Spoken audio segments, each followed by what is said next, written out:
In this video, I'm going to show you guys how to play as a better off-ball player. I just queued up randomly into a rec game. I was actually just planning to play this build as an on-ball build, just to try it out, and I put on a few dribble moves, but unfortunately put me at a small forward. And I don't know these guys, so I can't switch onto the PG. So essentially, I'm going to be playing defense off ball. So a couple of the clips I picked out, I'll definitely recommend sort of slowing it down because there's a lot that goes on.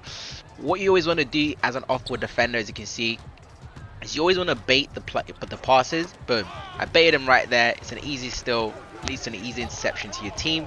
Unfortunately, I don't think we capitalized on this, did we? Did we? Anyways, yeah, so the whole point is you always need to bait the ball handler into making that pass. Otherwise, they're not going to pass it. If you're on your player, no one's going to make an obvious pass. You know what I mean? So you always want to make it as not obvious as possible. Right here, I'm shading both the PG and my player. My player is number 27.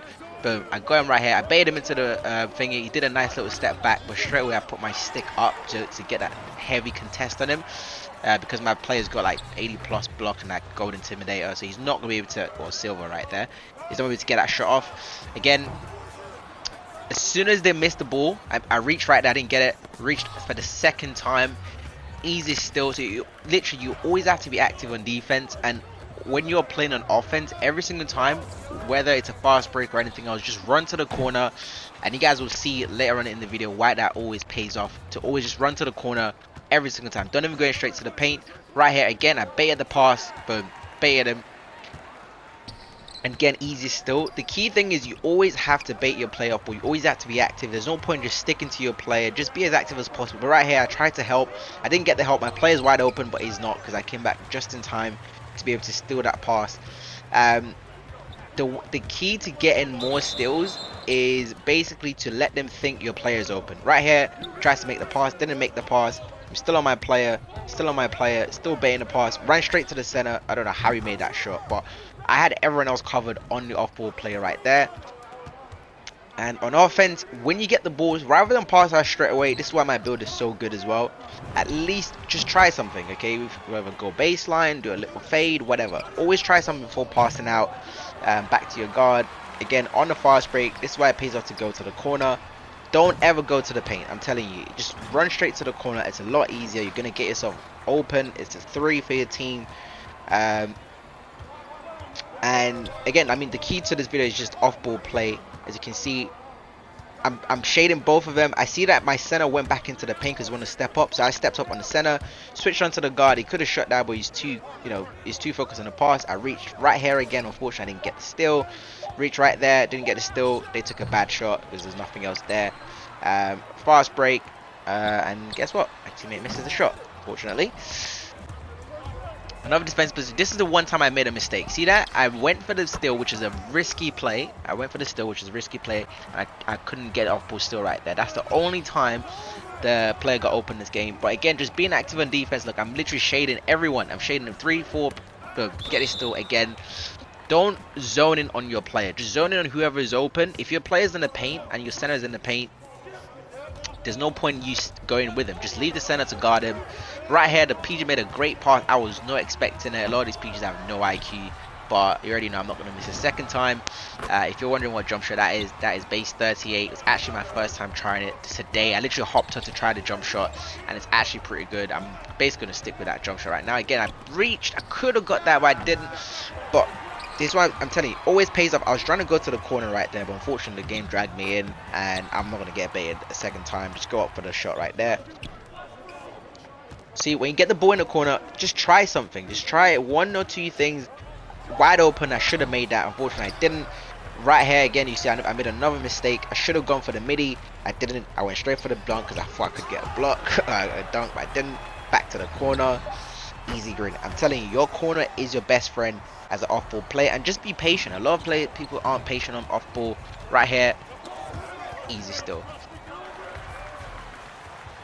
Easy break for the team, an easy transition. I mean, I wish I could pause each clip. Unfortunately, I'm using Chef Factory to record this. I can't do it, so break it down even better for you guys. It's actually going to be a lot nicer. Right here, the only time you should be cutting as a corner player is if you see your guard is stuck somehow, like they're standing still or not dribbling, that's when you should cut. You should have been cutting when they're dribbling or in the motion of dribbling. Right here, this guy's never shot the ball. He ran into the paint. I just left him to it. Again, guess where I'm running to on offense? Straight to the corner. Every single time. Doesn't matter. Does not. I know the paint was wide open. There's no point going to the paint. I'm telling you, it pays off better to stay in the corner because it's an easy three. Look where I'm running to again on offense. Straight to the corner. There's no point going to the paint. Even if the center passes it, it drags you further to the corner. Less chances of this pass getting intercepted. Right here on the defensive end. Look, I'm just shading everyone. I'm reaching, shading, reaching, shading. I got the steal. And why not just pop the free right there? But this is just to show you guys,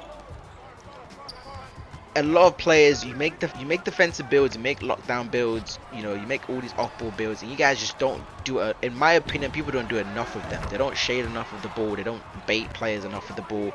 They're not active enough in defense. They're too zoned in on their player to not get open. Look, I'm running. Look, I'm literally doing everything. I'm running with my player. I'm running away from my player. And unfortunately, people just don't have the defensive awareness. I think that's the issue in this game. They don't have the defensive awareness to stop people. Again, I should have got the steal right there. Fortunately, I did not.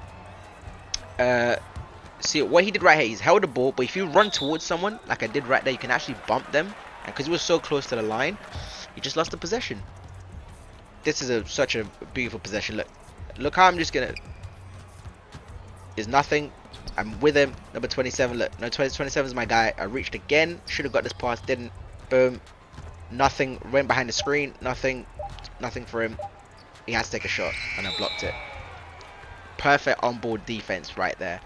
I'm mainly an on-board defender, but this game, like I said, it put me off ball. So the other team left because they were getting spanked. My guy is still active, and I was just basically just locking him up. See why it always pays off? Just go to the corner. Just don't ever cut into the paint. I'm telling you, it's a lot easier to go into the corner. And the reason why that is because you don't know the PG. I don't know these guys. We're not on mic. You know, I don't speak to them. It's just safer to go to the corner because I don't know what he's thinking. And I can make the decision. From there. Again, just straight to the corner every single time off ball. That is the best place for you to get open. And we literally just spanked this team so easily. Again, as soon as the ball misses, guess where I'm going? Just run straight to the corner and just be patient. Eventually, if you're open, the ball's going to come to you. But you should be open a lot of the fast break if you go to the corner. You're supposed to going straight into the paint. Right here, look, the guy's holding the ball. Move back a little bit. It's just defensive awareness. You can't teach this stuff. This is just something you know or you learn how to do is naturally play the game. Like individual clips, I wish I could just slow it down and sort of pause it for you guys to analyze them. But unfortunately, like I said, I'm not able to do that this game. But it's just a sort of like a summary of giving you like an in-game example of how to do it, because a lot of people make videos but they don't actually show you how it's been done or anything along those lines. You know, I couldn't go to the corner there because the guy took it, but unfortunately he couldn't make it. He's not quite me, but we ended up winning the game. I had 41 points playing off ball, and a lot of my points came from fast break, steals, and this just shows you can make just as good as an impact as an off-ball player as you can as an on-ball defender. But you just need to be active. You need to bait your players because no one's gonna make obvious passes, and you should be good. And this build is insane, absolutely